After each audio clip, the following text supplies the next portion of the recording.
नमो भगवते वासुदेवाय। ओम नमो भगवते वासुदेवाय। ओम नमो भगवते वासुदेवाय। हरे कृष्णा। सभी भक्तों को सादर प्रणाम। श्रीमद् भागवतम महापुराण सत्रों की इन श्रृंखला में सभी भक्तों का स्वागत है। हम सभी आज सत्र 518 518 में 18,000 श्लोकों वाले श्रीमद् भागवतम महापुराण को अंतर्राष्ट्रीय कृष्ण भावनामृत संघ के संस्थापक आचार्य कृष्ण कृपामूर्ति श्री श्रीमद् अभय चरणारविंद भक्ति वेदांत स्वामी श्रील प्रभुपाद की पुस्तक के माध्यम से भक्तों के संग श्रवण और पठन करने का प्रयास कर रहे हैं। जैसा कि सत्रों का प्रारूप है, वर्तमान विषय वस्तु का संक्षिप्त अवलोकन, तत्पश्चात मंगलाचरण और उसके बाद एक एक श्लोक का वाचन और अनुवाद, श्रवण और पठन करते हुए हम सभी इस सत्र में जीवन में सारग्राही बिंदुओं को मनन करते हुए व्यवहार में लाने के लिए प्रयास करेंगे। वर्तमान विषय वस्तु के संक्षिप्त अवलोकन के लिए पिछले सत्र में हम सभी ने स्कंद 10 अध्याय 37 जहां व्योमासुर, केसी असुर, इनका भगवान द्वारा उद्धार किया गया, नारद मुनि के साथ उनकी एकांतिक वार्ता हुई है।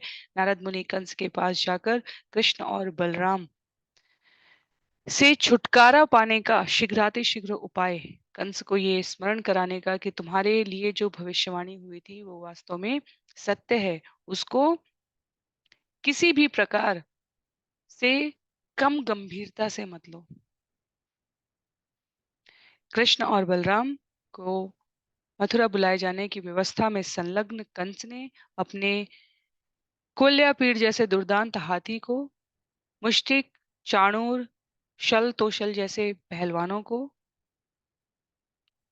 मथुरा नगरी के भीतर सतर्क किया है और कृष्ण और बलराम को बुलाने के लिए अक्रूर को आदेश दिया है।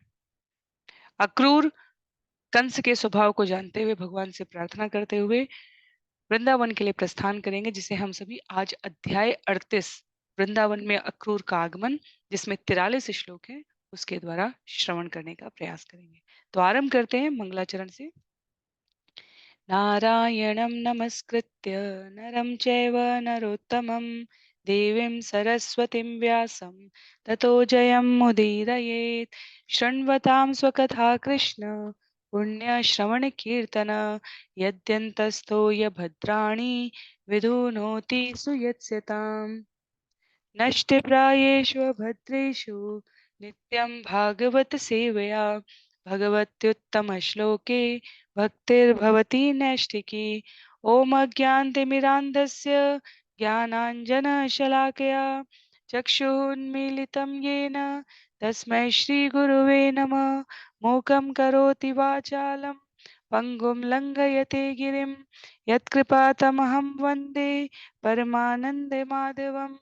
वाञ्छाकल्पतरुभ्यश्च कृपा सिन्धुभ्य एव च पतितानां पावनेभ्यो वैष्णवेभ्यो नमो नमः। जय श्री कृष्ण चैतन्य प्रभु नित्यानंद श्री अद्वैत गदाधर श्रीवासादि गौर भक्त वृंद। हरे कृष्ण कृष्ण कृष्ण हरे हरे, हरे राम राम राम हरे हरे, हरे कृष्ण कृष्ण कृष्ण हरे हरे, हरे राम राम राम हरे हरे, हरे कृष्णा कृष्ण कृष्ण हरे हरे, हरे राम राम राम हरे हरे। हरे कृष्णा। पुनः सभी भक्तों को सादर प्रणाम।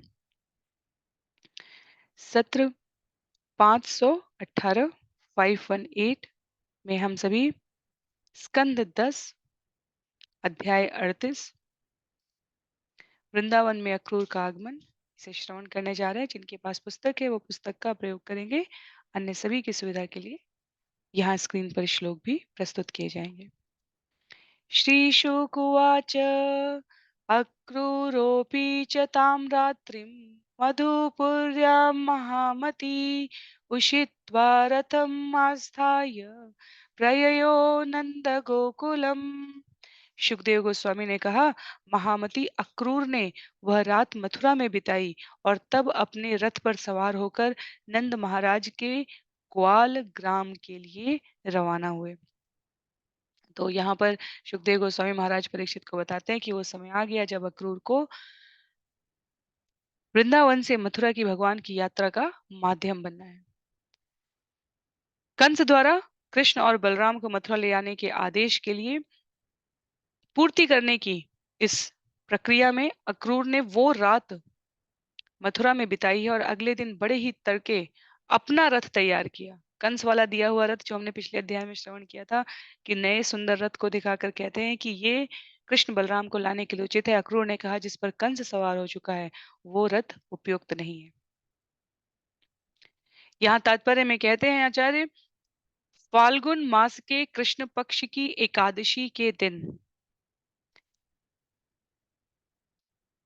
कंस ने अक्रूर को वृंदावन जाने का आदेश दिया था। अक्रूर ने वो रात मथुरा में बिताकर अगले दिन सुबह सुबह ही स्वयं को जाने के लिए उद्यत किया। और श्रील प्रभुपाद कहते हैं कृष्ण पुस्तक में, उसी दिन प्रातः नारद मुनि ने वृंदावन में कृष्ण की स्तुति की है। दोपहर के बाद वहां व्योमासुर मारा गया है और अक्रूर गोधूली वेला में भगवान के ग्राम में प्रविष्ट हुए हैं। तो हमने पिछले सत्र में भी ये चर्चा की थी कि व्योमासुर मारा गया है, नंद की क्षमा कीजिए, नारद मुनि की वार्ता हुई है और उसी दिन के गोधूली बेला में संध्या समय में भगवान के ग्राम में अक्रूर प्रविष्ट होते हैं।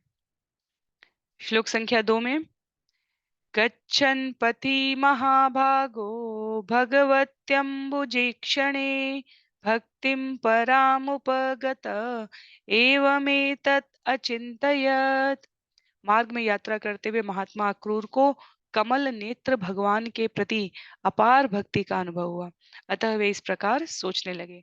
तो अक्रूर इस बात से आह्लादित हैं, भावोन्मत्त हैं कि उन्हें भगवान के दर्शन होने जा रहे हैं। अक्रूर भगवान के भक्तों में आते हैं।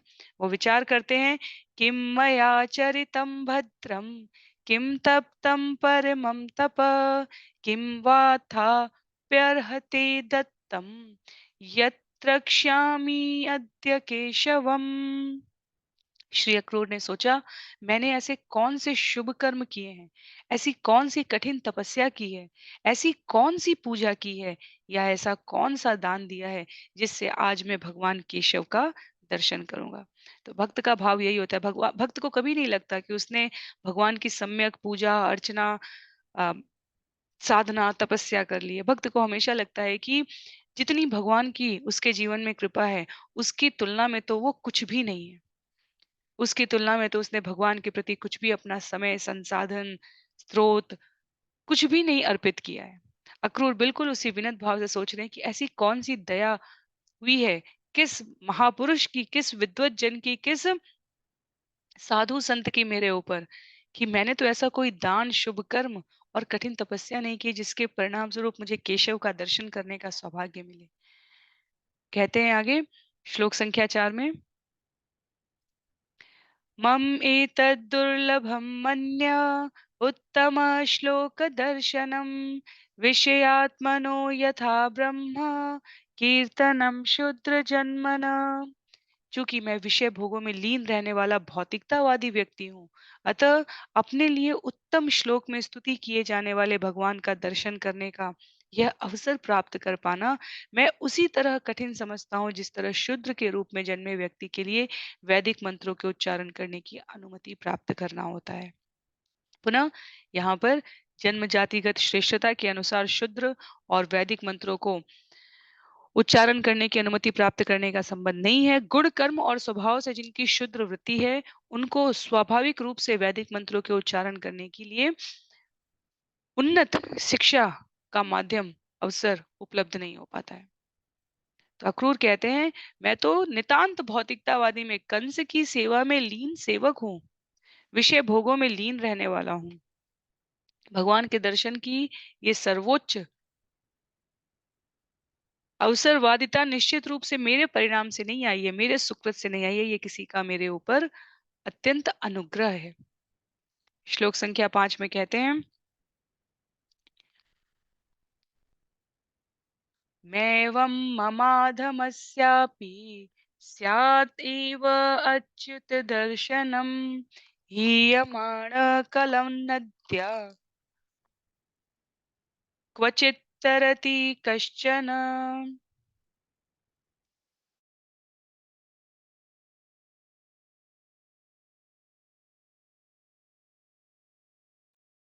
किंतु बहुत हुआ, छोड़ो इन विचारों को।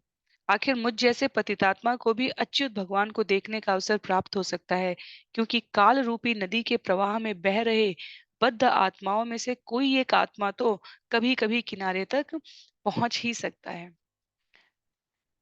तो अक्रूर कहते हैं, मुझे अपने अपने स्वयं के ऐसे किसी सामर्थ्य का बोध नहीं है जिसकी वजह से मेरे ऊपर भगवत कृपा है, पर संभव है कि मैं उन कुछ चुने हुए व्यक्तियों में हो सकता हूँ जो बद्ध आत्मा होते हुए भी भगवत कृपा की पात्र बन गई। तो ये विनत स्वभाव है अक्रूर का। और वास्तव में जब हम शुद्ध सत्व से युक्त इस भौतिक जगत के किसी भी साधु से संत से मिलते हैं, तो वो केवल जिह्वा के अग्रभाग से नहीं, अपितु अपने हृदय की अंतरात्मा की आवाज से कहता है कि भगवान की कृपा प्राप्त करने की उसकी कोई योग्यता नहीं है, पर भगवान की कृपा प्राप्त हुई है, इसमें भगवान की महिमा है। अक्रूर बिल्कुल ही वैसे भाव रख रहे हैं कि मेरा तो अपना कोई सामर्थ्य नहीं है। ममाद्या अमंगलम नष्टम फलवांश्चैव मे भव यन्नमस्ये भगवतो योगी ध्येयांघ्रि अपंकजम। आज मेरे समस्त पाप कर्मों का उन्मूलन उन्मूलन हो चुका है और मेरा जन्म सफल हो गया है, क्योंकि मैं भगवान के उन चरण कमलों को नमस्कार करूंगा जिनका ध्यान बड़े बड़े योगी करते हैं। कंसो बताद्याकृतमेति अनुग्रहं द्रक्ष्ये नृपद्मं प्रति प्रहितो मुना हरे कृतावतारस्य दुरत्ययं तमा पूर्वे तरन्यत् नखमण्डलत्विषा। निस्संदेह आज कंस ने मुझे उन भगवान हरि के चरण कमलों का दर्शन करने के लिए भेजकर मेरे ऊपर महती कृपा की है, जिन्होंने अब इस संसार में अवतार लिया है। भूतकाल में उनके चरण नखों के तेज से ही इस भौतिक संसार के दुर्लभ अंधकार को अनेक आत्माओं ने पार करके मुक्ति प्राप्त की है। तो कृष्ण के बारे में निश्चित रूप से अक्रूर को जानकारी है कि वो साधारण मनुष्य नहीं है, वो मनुष्य रूप में आए हुए पूर्ण पुरुषोत्तम भगवान है। इसलिए भक्त के बारे में हमेशा कहा जाता है, भक्त भगवान के स्वरूप को जानता है, समझता है। जिसको भगवान जनाते हैं वो वास्तव में कोई साधारण व्यक्ति हो ही नहीं सकता। ये तो अक्रूर की अति विनम्रता है कि उन्हें इस भगवत कृपा में अपने किसी भी उद्यम का कोई हाथ नहीं लगता। उन्हें लगता है मेरी वजह से नहीं, तो भगवान की कृपा से है। और अक्रूर ये विचार कर रहे हैं कि जो भगवान इस भौतिक जगत के दुर्लभ अंधकार से अनेकानेक आत्माओं को पार करके आध्यात्मिक जगत में प्रवेश करा चुके हैं, आज मेरी विडंबना है कि आसुरी प्रवृत्ति के कंस जैसे दुर्दांत राजा के सेवक के रूप में मैं माध्यम बन रहा हूं जो उन्हें मथुरा लेकर जाएगा। कहने का भाव ये है, जिसे हम आगे के अध्यायों में देखेंगे, कि अक्रूर को गोपियां कहेंगी, तुम्हारा नाम अक्रूर किसने रखा? तुम तो बहुत ही क्रूर हो, जो तुमने हमारे जीवन के प्राण कृष्ण को इस प्रकार कंस के आदेश का पालन करते हुए मथुरा ले जाने का विचार किया है। तो इसलिए विडंबना शब्द है यहाँ पर, क्योंकि एक और वो भगवान की लीला में सहायता कर रहे हैं, दूसरी ओर वो भगवान के अतीव प्रियतम भक्तों में जो वृंदावन में वास करते हैं उनसे भगवान को विलग कर रहे हैं। तो अक्रूर इन इन सभी प्रकार की संभावनाओं पर विचार कर रहे हैं, क्योंकि मार्ग में जा रहे हैं तो उनके पास ये समय उपलब्ध है। यदर्चितं ब्रह्म भवादिभिः सुरे श्रिया च देव्या मुनिभिः ससात्वते गोचारणायानुचरे चरध्वने यद्गोपिकानां कुचकुङ्कुमङ्कितम्।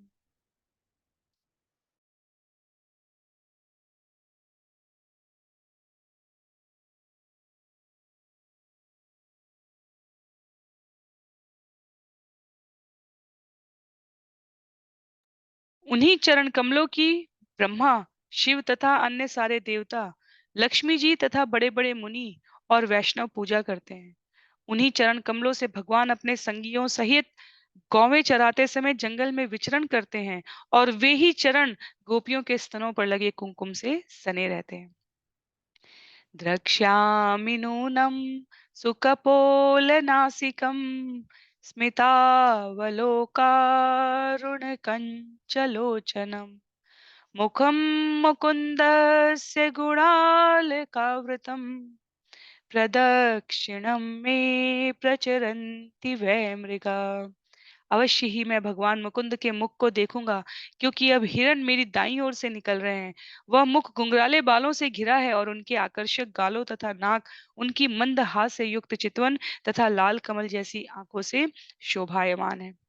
तो अपनी कल्पना में अपनी आसपास की समस्त गतिविधियों में शुभता का, अपनी कल्पना में भगवान के मुखारविंद का अनुभव कर रहे हैं क्रूर, और अपने आसपास की समस्त समस्त गतिविधियों में शुभता के चिन्हों को देख रहे हैं। दाईं ओर से हिरण का गुजरना उन जो शगुन और अपशगुन के चिन्ह है उनमें शगुन माना जाता है, शुभ शगुन माना जाता है। हमने स्कंद एक में जब अर्जुन द्वारका गए हुए हैं और महाराज युधिष्ठिर को अनेक प्रकार के अपशगुन हो रहे हैं, वहां पर शगुन और अपशगुन के चिन्हों का श्रवण अध्ययन किया था स्कंद एक में।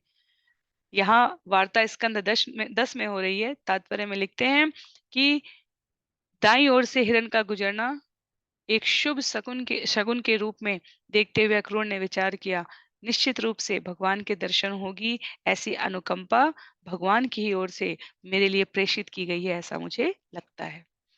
अप्यद्य विष्णु मनुज त्वमीयुषो भारावताराय भुवो निजेक्षया लावण्यधाम्नो भवितोपलम्भनम् मह्यं न स्यात् फलमञ्जसा दश।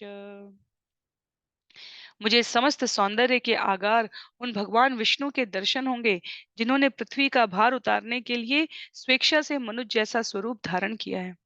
इस तरह इसमें कोई संदेह नहीं कि मेरी आंखों को उनके अस्तित्व का फल प्राप्त हो जाएगा। तो इस सकारात्मक भाव से जा रहे हैं अक्रूर कि मेरी खुद की कोई गति नहीं थी, लेकिन क्योंकि कृष्ण की कृपा हो गई है, तो जिन्होंने स्वेच्छा से मनुष्य जैसा अवतार धारण किया है, स्वरूप धारण किया है, निश्चित रूप से उनकी ही ये योजना है कि मैं इसमें सहायक बनूं। मुझे ये ऐसा दर्शन करने का लाभ मिल रहा है, ये उनकी महती कृपा है।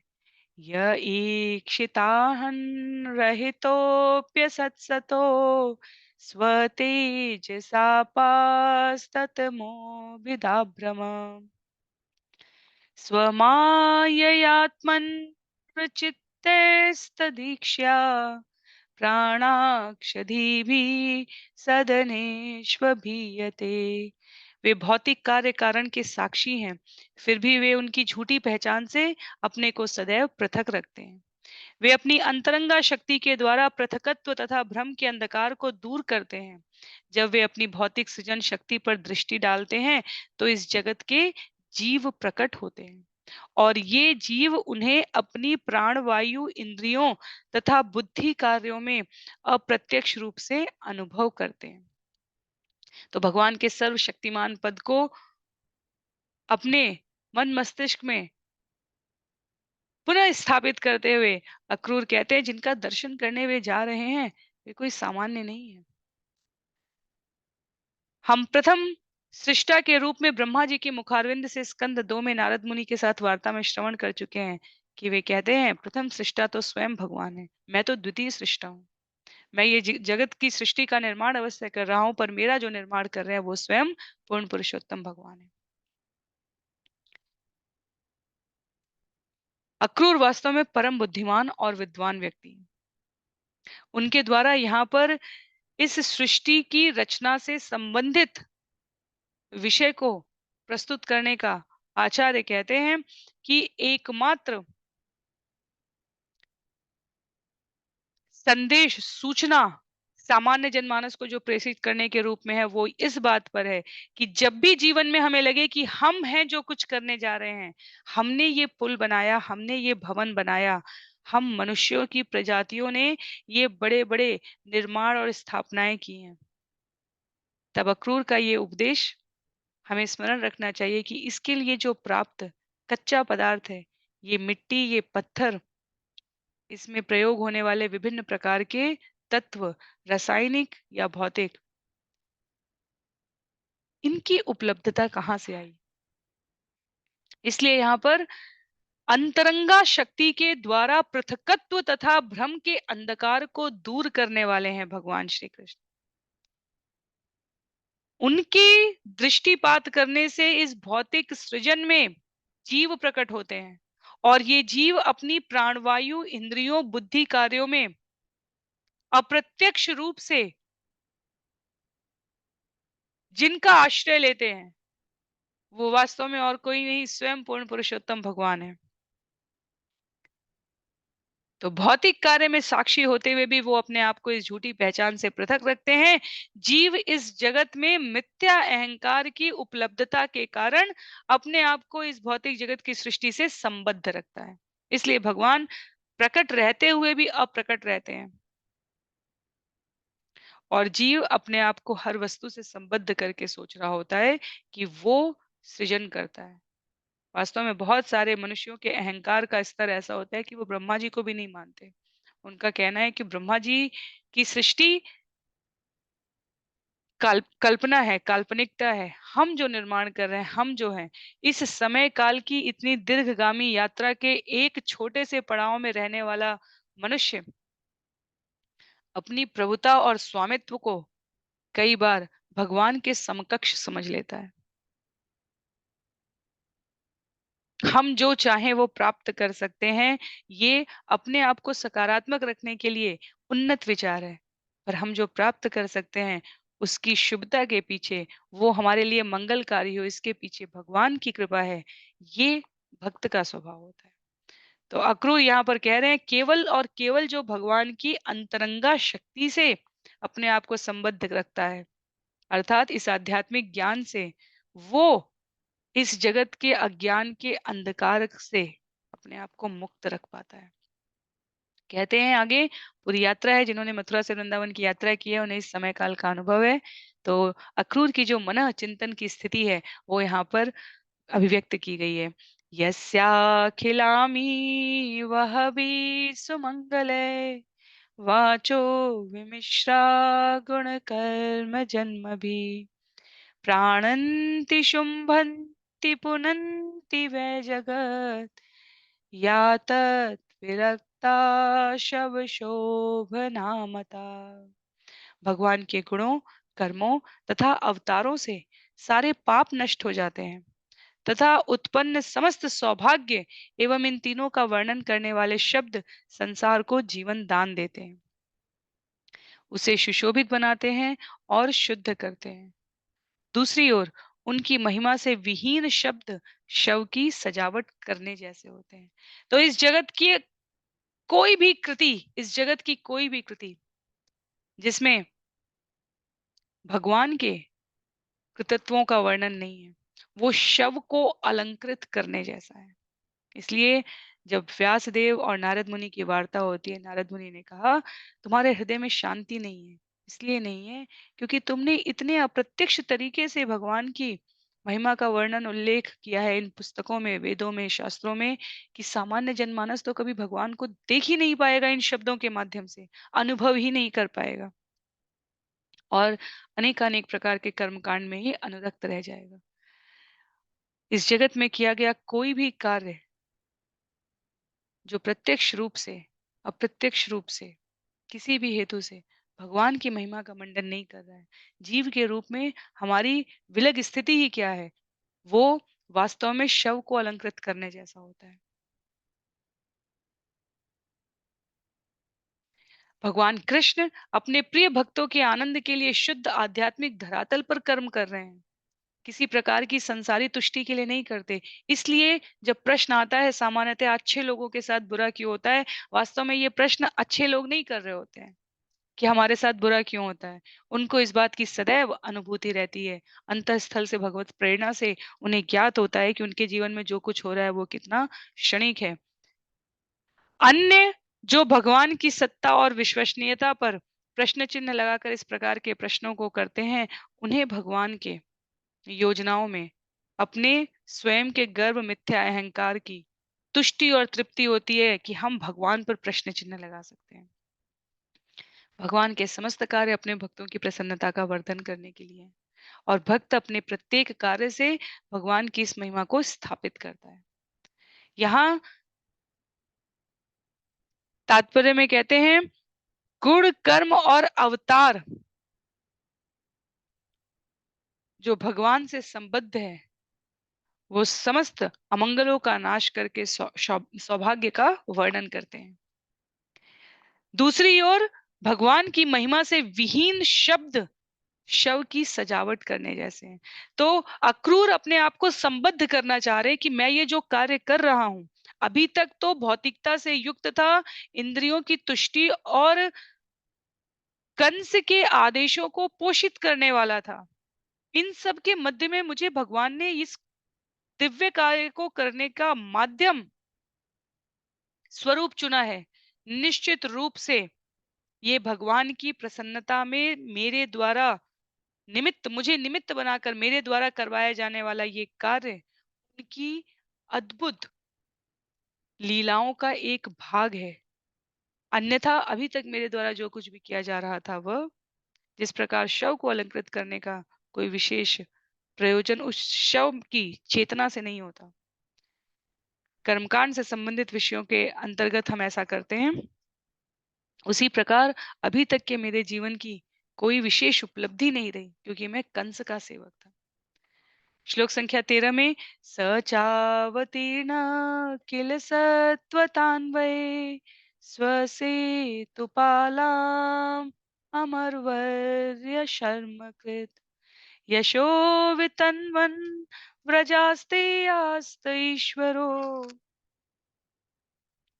गायन्ति देवा यत् अशेषमङ्गलम् सहचावतीर्ण किल सत्वतान्वये स्वसेतुपालामरवर्य शर्मकृत यशो वितन्वन् व्रजे आस्त ईश्वरो गायन्ति देवा यदशेषमङ्गलम्। वे ही भगवान सात्वत वंश में प्रमुख देवताओं को प्रसन्न करने के लिए अवतरित हुए हैं, जो उनके द्वारा निमित्त धर्म के नियमों को धारण करने वाले हैं। वे वृंदावन में रहते हुए अपने यश का विस्तार करते हैं, जिसकी महिमा देवतागण गाकर करते हैं और जो सबों को मंगल प्रदान करने वाला है। तम त्वद्यनूनं महतां गतिं कुरु त्रैलोक्यकान्तं दिशि मन्महोत्सवम् रूपं दधानं श्रिय ईप्सितास्पदम् द्रक्ष्ये ममासन्न उषिष सुदर्शना। आज मैं उन्हें अवश्य देखूंगा जो कि महात्माओं के गंतव्य तथा आध्यात्मिक गुरु हैं। सभी नेत्रवानों को उनके दर्शन से हर्ष होता है क्योंकि वे ब्रह्मांड के असली सौंदर्य हैं। निसंदेह उनका साकार रूप लक्ष्मी जी द्वारा अभीप्सित आश्रय है। अब मेरे जीवन के समस्त प्रभात शुभ बन चुके हैं। तो अपने अंदर शुभ सात्विक भावों को धारण करके कि आज मुझे उन भगवान के दर्शन होंगे। और भक्त को जब भी भगवान से संबंधित विशेष दिन, विशेष उत्सव, विशेष कार्यक्रम में भाग लेना होता है, उसका साक्षी बनना होता है, भक्त के भीतर एक विशेष प्रकार का उमंग उत्साह भी रहता है। जब हमारे जीवन के विभिन्न चरणों में घटित होने वाली गतिविधियों के मध्य हम भगवान से संबद्ध कार्यों में विशेष उत्साह प्रदर्शित कर पाए, तब हमें समझना चाहिए कि अक्रूर जैसी मनस्थिति है। भगवान ने हमारे भीतर अपनी कृपा से उनके स्वभाव को समझने की अनुभूति प्रकट कर दी है। तो अपने जीवन के समस्त आने वाले प्रभातों को मंगलकारी मान रहे हैं अक्रूर, क्योंकि उनको विश्वास है कि समस्त महात्माओं आध्यात्मिक गुरुओं के द्वारा भी जिसे अंतिम गंतव्य के रूप में प्राप्ति के रूप में भजा जाता है, मुझे अपने इन चर्म चक्षुओं से आज उनका दर्शन होने जा रहा है। श्लोक संख्या 15 में अक्रूर के मनोभावों को व्यक्त करते हुए सुखदेव गोस्वामी महाराज परीक्षित को बता रहे हैं, अथावरुण सपदीशयोरथात् प्रधान पुंसोश्चरणं स्वलब्धये धिया धृतं योगिभिरप्यहं ध्रुवम् नमस्य आभ्याम च सखिन वनौकस।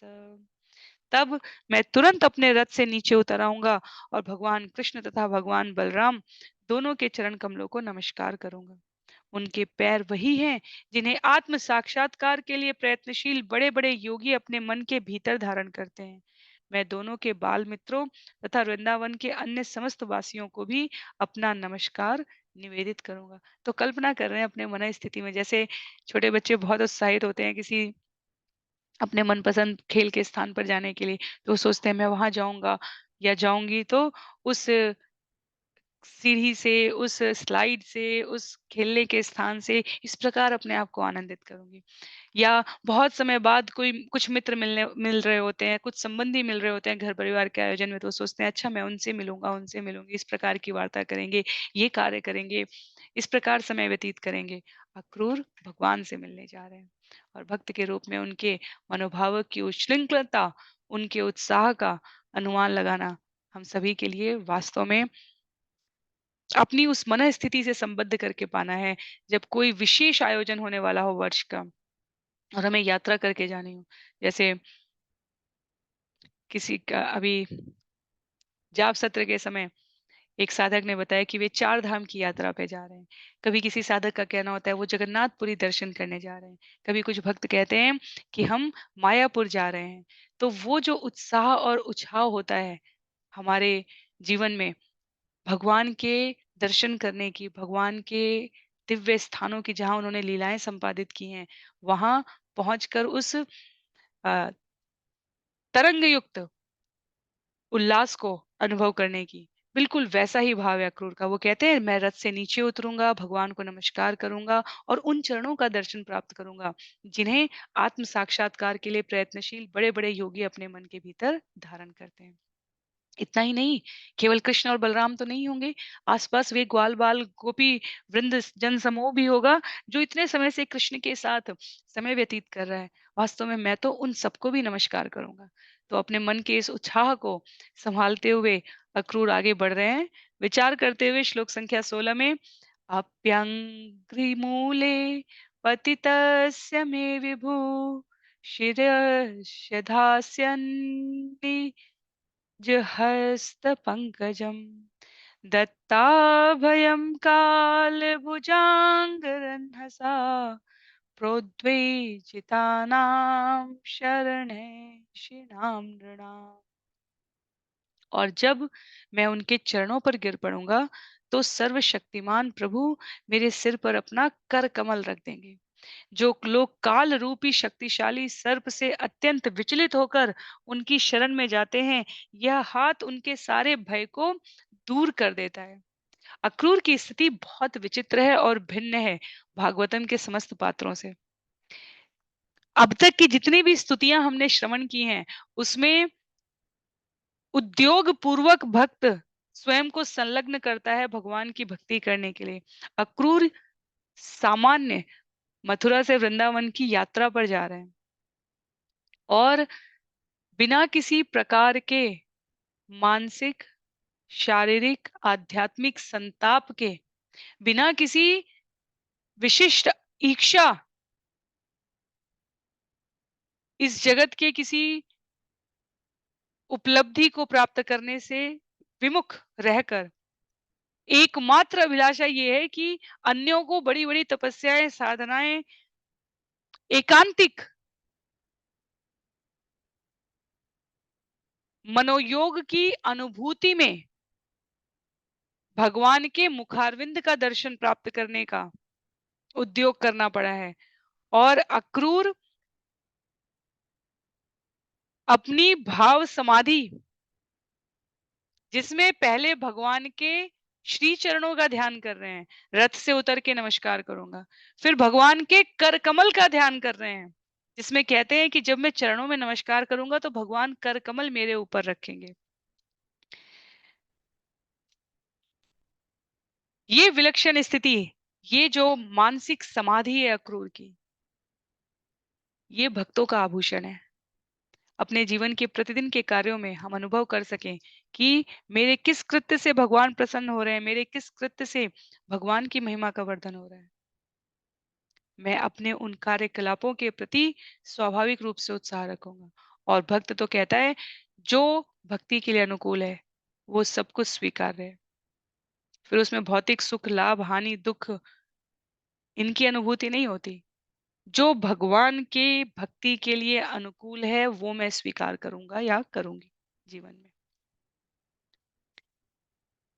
तो स्वाभाविक रूप से अक्रूर दिखा रहे हैं कि हम अपनी क्रियाओं में किस प्रकार भगवान को स्मरण कर सकते हैं। हम जब भगवान को नमस्कार करते हैं प्रतिदिन उनके विग्रह के समक्ष, हमने अपने षट गोस्वामियों के चरित्र में देखा था, एक दो बार प्रणाम नहीं करते हैं, हजारों हजार दंडवत करते थे प्रतिदिन। तो जब हम भगवान के समक्ष, भगवान के अर्चा विग्रह के समक्ष, भगवान की फोटो के समक्ष, वो हर चित्र जिससे भगवान की स्मृति हो रही है, जब हम उसके सामने नमस्कार करें भगवान को, तो भगवान के श्री चरणों को नमस्कार करते समय हमारा भाव होना चाहिए कि भगवान के कर कमल हमारे मस्तक पर उनके द्वारा रखे जा रहे हैं। तो हर क्रिया में हम अपनी भगवत अनुभूति को और सार्थक कर सकते हैं भक्तों के इन चरित्र से। अनुभव कर रहे हैं अक्रूर, समर्हणम यत्र निधाय कौशे तथा बलिश्चाप जगतत्र इन्द्रताम् यद्वा विहारे व्रजयोषितां श्रमम् स्पर्शेन सौगन्धिकगन्ध्यपानुद।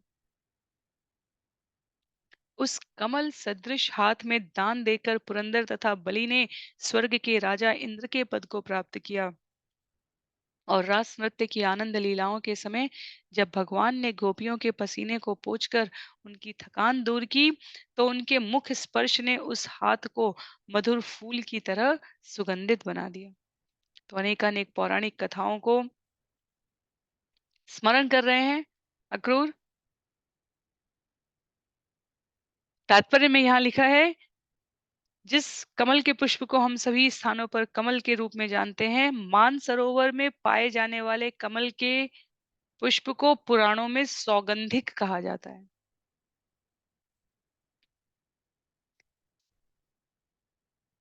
तो कहीं बलि और इंद्र जैसे ब्रह्मांड के महान व्यक्तित्वों में इंद्र सामान्य व्यक्तित्व नहीं है, एक ब्रह्मांड के एक ही इंद्र है। जैसे एक ब्रह्मांड के एक ही ब्रह्मा है, वैसे एक ब्रह्मांड के इंद्र भी एक ही हैं। तो स्मरण करते हुए कहते हैं कि ये अत्यंत उचित है कि वो श्री कर कमल जो अन्यों को उपलब्ध है, भगवत कृपा के विशेष अनुराग के अंतर्गत, उसका आज मुझे भी स्पर्श मिलेगा।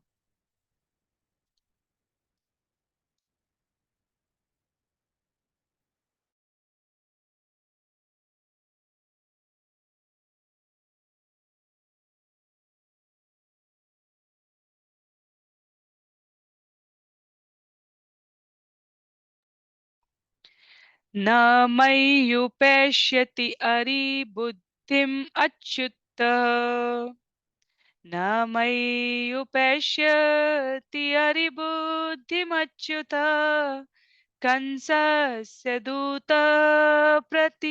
प्रहितोऽपि विश्वदृक्। न मय्युपैष्यति अरिबुद्धिमच्युतः कंसस्य प्रहितोऽपि विश्वदृक्।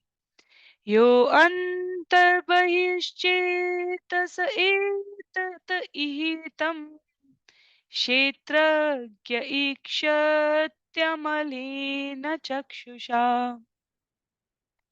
यद्यपि कंस ने मुझे यहाँ अपना दूत बनाकर भेजा है, किंतु अच्युत भगवान मुझे अपना शत्रु नहीं मानेंगे। आखिर सर्वज्ञ प्रभु इस भौतिक शरीर रूपी क्षेत्र के वास्तविक ज्ञाता है, और वे अपनी पूर्ण बुद्धि से बद्ध जीवों के हृदय के सारे प्रयासों को अंदर और बाहर से देखते हैं। जो हम भगवत गीता में प्रकृति पुरुष और चेतना अध्याय 13 श्रवण करते हैं, तो वहां पर जो प्रसंग आरंभ है क्षेत्र क्षेत्रज्ञ के बारे में बताते हुए, इस शरीर में दो तत्व, आत्म तत्व एक वृक्ष पर, एक वृक्ष की डाल पर बैठे हुए दो पक्षियों के समान आत्म तत्व और परमात्म तत्व दोनों उपस्थित है, इसलिए दो क्षेत्रज्ञ कहे गए हैं। तो भगवान कृष्ण को ज्ञात है कि अक्रूर बाहर से ही कंस के सेवक मित्र हैं। अक्रूर ऐसी अनुभूति रखते हैं कि कृष्ण मुझे कभी भी गलत नहीं समझेंगे। भक्त का ये भाव होता है कि इस जगत के जीवों के समक्ष अपने आप को सही गलत करने के लिए वो इतना प्रयासरत नहीं रहता, जितना वो भगवान के समक्ष, भगवान मुझको गलत ना समझे। तो ये संबंध है विभिन्न रसों में, शांत, माधुर्य, वात्सल्य। भैया यशोदा सोचती है गोपियों के घर जाकर कृष्ण इसलिए माखन खाते हैं चुरा के, क्योंकि शायद मैं उतना अच्छा माखन नहीं बनाती। भैया यशोदा जब बांधती हैं कृष्ण को, तो सोचती हैं कहीं कृष्ण मुझसे बैर न रख ले, कहीं कृष्ण को ये न लगे कि मैं उससे स्नेह नहीं करती, प्रेम नहीं करती। और कृष्ण भी माता को सताने के लिए यही कहते थे कि सभी बलराम से अधिक स्नेह करते हैं, मैं श्यामल रंग का हूं ना, इसलिए मुझे उतना स्नेह नहीं करती। और माँ का हृदय चकनाचूर हो जाता था। यशोदा, जब हमारे गोस्वामियों ने अलग अलग पुस्तकों में इन लीलाओं का उल्लेख किया है, तो वहां पर भाव विह्वल हुई मैया कहती है कि कान्हा तुम ऐसा सोच भी कैसे सकते हो। वैसे ही यहाँ पर अक्रूर सोच रहे हैं कि दिखने में तो ऐसा लग रहा है कि मैं कंस के कहने से कृष्ण बलराम को लेने जा रहा हूँ, जिसमें कृष्ण और बलराम का प्रतीकात्मक रूप से कुछ भी मंगल नहीं करने का भाव है कंस का। कंस उनको कोई सम्मानित करने के लिए तो नहीं बुला रहा है। तो बाहर से तो मैं कृष्ण और बलराम का बैरी ही लगूंगा, दुश्मन ही लगूंगा आसपास के लोगों को, कि क्या आवश्यकता थी मुझे कंस के इस आदेश को पालन करने की। इससे अच्छा तो मैंने आत्मघात कर लिया होता, स्वयं को मार लिया होता, ये जानते हुए भी कि कंस कृष्ण और बलराम को हानि पहुंचा रहा है, पहुंचाने वाला है, अभी तक भी पहुंचा रहा है विभिन्न प्रकार के असुरों को भेजकर। और फिर भी मैंने कंस के इस आदेश को स्वीकार करके कृष्ण बलराम को मथुरा लाने का प्रयोजन लिया। पर दुनिया क्या समझेगी इसमें मुझे उतनी अधिक रुचि नहीं है। मुझे इस बात का परम विश्वास है कि पूर्ण पुरुषोत्तम भगवान वो मुझे गलत नहीं समझेंगे। आगे श्लोक संख्या 19 में कहते हैं, अप्यङ्घ्रिमूले अवहितं कृताञ्जलिं मामेक्षितासस्मितमाद्रयादृशा सपद्यपदस्वत्समस्तकिल्बिषो वोढामुदं वीतविशङ्क ऊर्जिता। इस तरह जब मैं हाथ जोड़कर उनके पैरों पर प्रणाम करने के लिए गिरकर पड़ा रहूंगा, वे अपनी हंसी युक्त स्नेहमयी चितवन मुझ पर डालेंगे। तब मेरा सारा कल्मश छूमंतर हो जाएगा, तब मेरे सारे संशय दूर हो जाएंगे और मैं गहन आनंद का अनुभव करूंगा। तो अपने इन भावों को, मनोस्थिति को उल्लेख करते हुए श्लोक संख्या 20 में कहते हैं, सुह्यतमं ज्ञातिमनन्यदैवतं दौर्भ्यां बृहद्भ्यां परिपश्यते अथ माम् आत्मा हि तीर्थैर्क्रियते तदैव मे बन्धश्च कर्मात्मक ओक्षिसितयत। मुझे अपने घनिष्ठ मित्र तथा संबंधी के रूप में पहचान कर कृष्ण अपनी विशाल भुजाओं से मुझे अपने गले लगा लेंगे, जिससे उसी क्षण मेरा शरीर पवित्र हो जाएगा और सकाम कर्मों से जनित मेरे भौतिक बंधन शून्य हो जाएंगे। तो अन्यों की कल्पना से परे कृष्ण से मिलने का, अक्रूर का भाव अपने आप को जो कार्यवश कंस की सेवा में लगे रहना है, उसके समस्त प्रभावों से शून्य करते हुए स्वयं को उस भौतिक बंधन से मुक्त करते हुए अपने आप को भगवान के संबंधी के रूप में पहचान कराना है। अक्रूर चाहते हैं कि मैं भगवान का आदमी समझा जाऊं।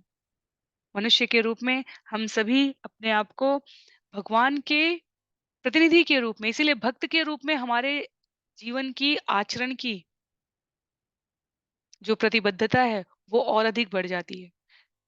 यदि भक्त दुखी दिखता है, यदि भक्त असफल होता है, यदि भक्त असंतुष्ट होता है,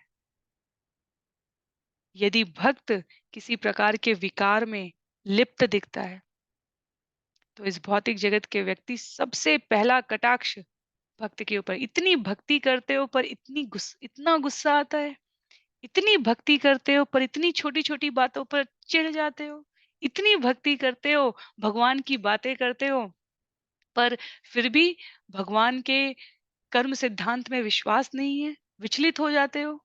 इतनी भक्ति करते हो तो भी इतने लोगों से इतना वैर पाल रखा है, अलग-अलग प्रकार के। सबसे पहले जिस प्रकार एक माता-पिता की अनेकानेक संतानों में यदि जो बच्चा हमेशा अच्छा कार्य करता है, वो किंचित मात्र भी यदि खराब कार्य कर दे, माता-पिता की अपेक्षाओं से अलग कर दे, तो उसके ऊपर अधिक प्रहार होता है उससे, क्योंकि उसकी अपेक्षा का स्तर अलग है।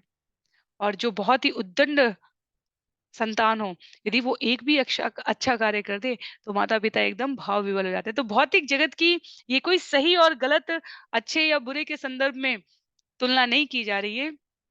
ये इस अर्थ में की जा रही है कि जहाँ भक्त का जीवन है, वहाँ अपेक्षाओं का स्तर भी बहुत भिन्न है। सामान्य जन इस जगत में कितने भी भौतिक कार्यों में लिप्त रहेंगे, यदि किसी एक दिन विशेष अवसर पर भक्ति करने के लिए प्रतीकात्मक रूप से भगवान के दर्शन करने चले जाएं, उनको पुष्पहार, प्रसाद, भोग अर्पित करने के लिए चले जाएं, तो कितना कितना अ, भगवान को मानता है। और यदि भक्त एक बार भी गलती से ऊंची आवाज में बात कर ले, तो क्या भगवान भगवान करते हो ऊंची आवाज। तो कहने का भाव यहाँ पर यह है कि अक्रूर अपने व्यवहार में इस बात की सतर्कता रखते हैं। जैसे सामान्य भक्तों को शिल प्रभुपाद कहते हैं कि इस्कॉन अंतर्राष्ट्रीय कृष्ण भावनामृत संघ के सदस्य के रूप में इस मध्व गौड़ी संप्रदाय की गुरु शिष्य परंपरा में आए हुए शिष्यों के रूप में, साधकों के रूप में हमारा व्यवहार एक अनुकरणीय उदाहरण होना चाहिए। अक्रूर यहाँ पर उसी भाव से है कि मुझे इस बात से अधिक फर्क नहीं पड़ता कि दुनिया में मुझे क्या समझा जाएगा, पर मेरा जो अंतःस्थल से भाव है वो ये कि भगवान मुझे अपने घनिष्ठ मित्र और संबंधी के रूप में पहचान ले। आगे श्लोक संख्या 21 में कहते हैं, लब्ध्वांग संगम प्रणतम कृतांजलिम मां वक्ष्यते क्रूरततेत्युरुश्रुवा तदा वयं जन्मभृतो महीयसा नैवादृतो यो दिग्मस्य जन्म तत। सुविख्यात, सर्व सुविख्यात कृष्ण द्वारा गले लगाए जाने के बाद मैं उनके समक्ष विनम्र भाव से सिर झुकाकर तथा हाथ जोड़कर खड़ा रहूंगा और वे मुझसे कहेंगे, मेरे प्रिय अक्रूर, उसी क्षण मेरे जीवन का उद्देश्य सफल हो जाएगा। दरअसल जिस व्यक्ति को भगवान मान्यता नहीं देते, उसका जीवन दयनीय है। तो श्री चरणों का स्पर्श किया है, कर कमलों का स्पर्श प्राप्त हुआ है, भगवान मुझे गले लगाएंगे और फिर संबोधित करेंगे, मेरे प्रिय अक्रूर, मेरे जीवन की तो इसी में सफलता है। तो कहते हैं अक्रूर कि जिसको भगवान ने मान लिया, उसको कोई और ना माने तो कोई फर्क नहीं पड़ता, पर जो पूरे जगत में मान्य हो पर भगवान उसे ना पहचाने। सुदामा को इस बात की चिंता नहीं है। सुदामा का चरित्र भी हमें आगे श्रवण करने का अवसर प्राप्त होगा ईश्वर कृपा से। सुदामा को इस बात की चिंता नहीं थी कि जगत मुझे किस प्रकार समझता है।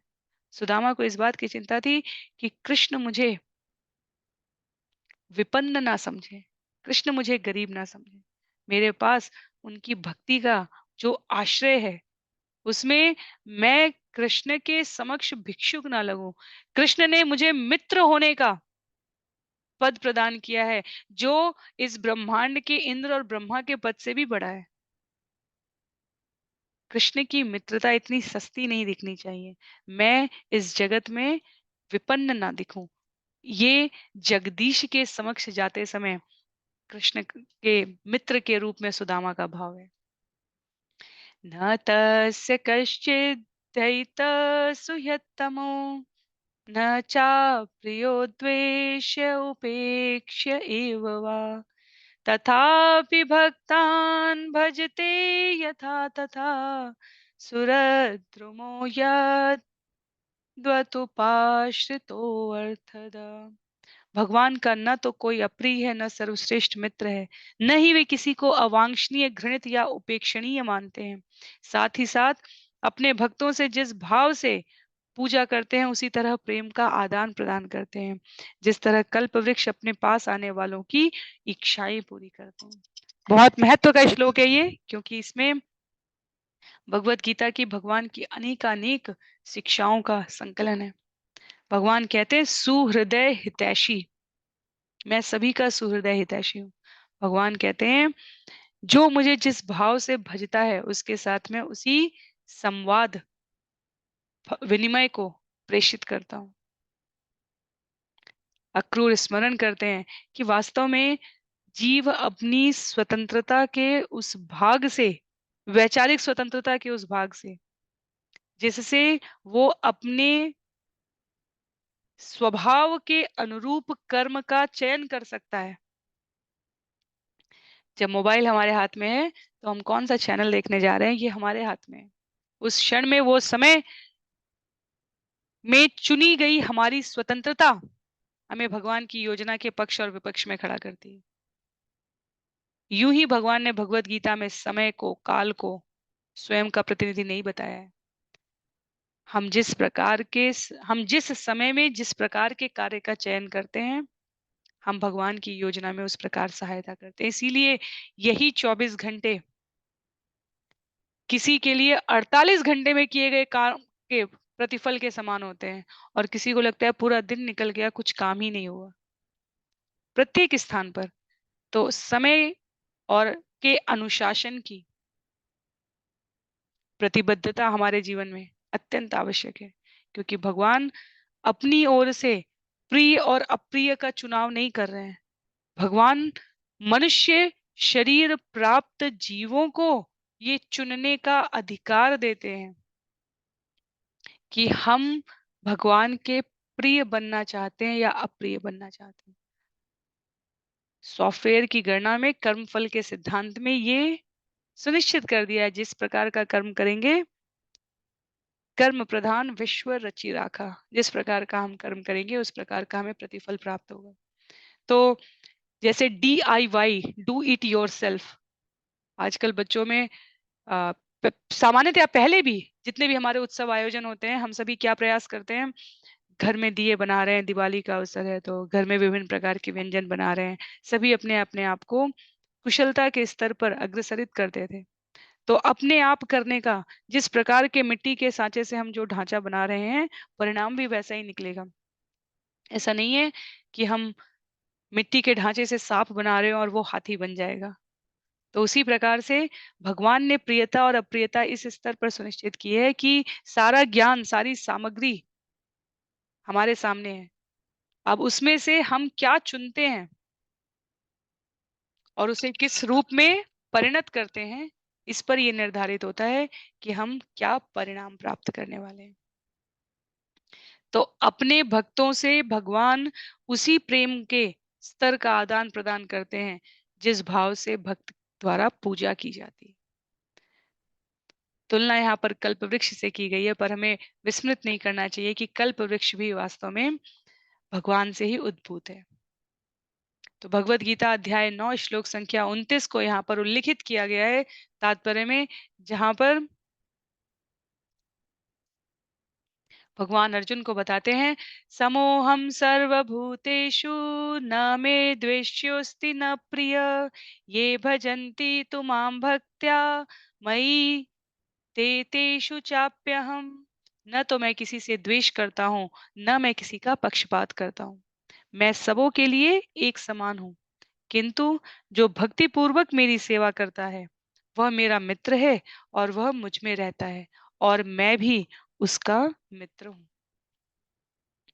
तो चैतन्य महाप्रभु के जीवन का यहाँ उदाहरण दिया गया है। ईश्वर की कृपा से जब हम चैतन्य चरितामृत को श्रवण कर पाएंगे, तब हमें ये ज्ञात होगा कि अपने बाल्यकाल से लेकर यौवन कैशोर्य अवस्था से लेकर गृहस्थ और सन्यास की 48 वर्षों के जीवन काल में चैतन्य महाप्रभु किसी की सामान्य से दिखने वाली गलती पर इतनी अधिक कठोरता, क्योंकि वो संबंध स्पष्ट करते हैं कि कहाँ वो वज्र की तरह कठोर है और कहाँ वे कमल की पंखुड़ियों से भी अधिक कोमल है। जैसे कृष्ण लीला में इंद्र और ब्रह्मा के साथ का व्यवहार। आचार्य बताते हैं कि भगवान ने ब्रह्मा से एक शब्द नहीं कहा है। हम सबने श्रवण किया इसी श्रीमद् भागवतम के सत्रों में। संकेत मात्र से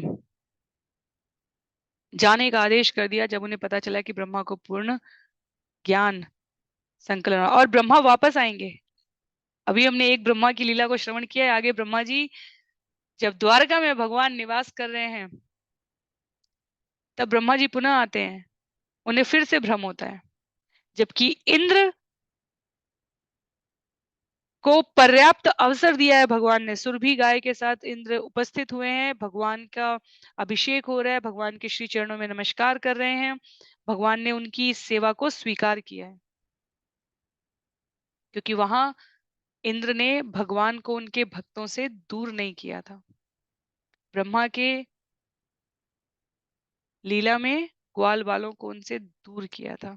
तो भगवान द्वेष या पक्षपात नहीं कर रहे हैं। भगवान मित्र और शत्रु का चुनाव नहीं कर रहे हैं। भगवान की प्रसन्नता के लिए जो उन्होंने सृष्टि रचना की है, उसमें जो परमात्म तत्व से विलग हुए आत्म तत्व है, जो निकली हुई अग्नि की अलग अलग चिंगारियां हैं, स्फुलिंग है, हम सभी मानव रूप में या अन्य जीव भी, वो चुन रहे हैं कि वो किस प्रकार भगवान के साथ संबंध स्थापित कर रहे हैं। अक्रूर के ये सारे भाव अद्वितीय ज्ञान से भरे हैं, पर अद्वितीय ज्ञान तब तक प्रयोग में नहीं आ सकता जब तक हम उसे व्यवहार में न लेके आए, और तब हम उसका अनुभव कर पाते हैं कि उसका प्रयोग कैसे करना है। तो अभी अक्रूर का ये चिंतन श्लोक संख्या 23 से हम सभी अगले सत्र में श्रवण करने का प्रयास करेंगे। बहुत सुंदर अध्याय है। इसके पश्चात गोपियों द्वारा अक्रूर को अनुमति न देने का प्रसंग, मध्य में नंद बाबा और मैया यशोदा अक्रूर के आगमन का भाव समझकर कैसी प्रतिक्रिया करेंगे, ये सभी हमें आगे के सत्रों में श्रवण करने का ईश्वर की कृपा से अनुभव होगा। आज के इस सत्र में अक्रूर का मथुरा से वृंदावन जाने का जो भाव है, अपनी अगली समस्त यात्राओं में हम जब भगवान के धाम जाने के, दर्शन करने के, उनके मुखारविंद का, चरण कमल का दर्शन करने का की इच्छा रखें, तो हमें अक्रूर जी के इन शब्दों को स्मरण रखना चाहिए। अभी के लिए सत्र को यहीं पर समाप्त करते हैं। श्रील प्रभुपाद की जय, श्रील गुरुदेव की जय, अनंत कोटि वैष्णव वृंद की जय, श्रीमद् भागवतम महापुराण की जय। हरे कृष्ण।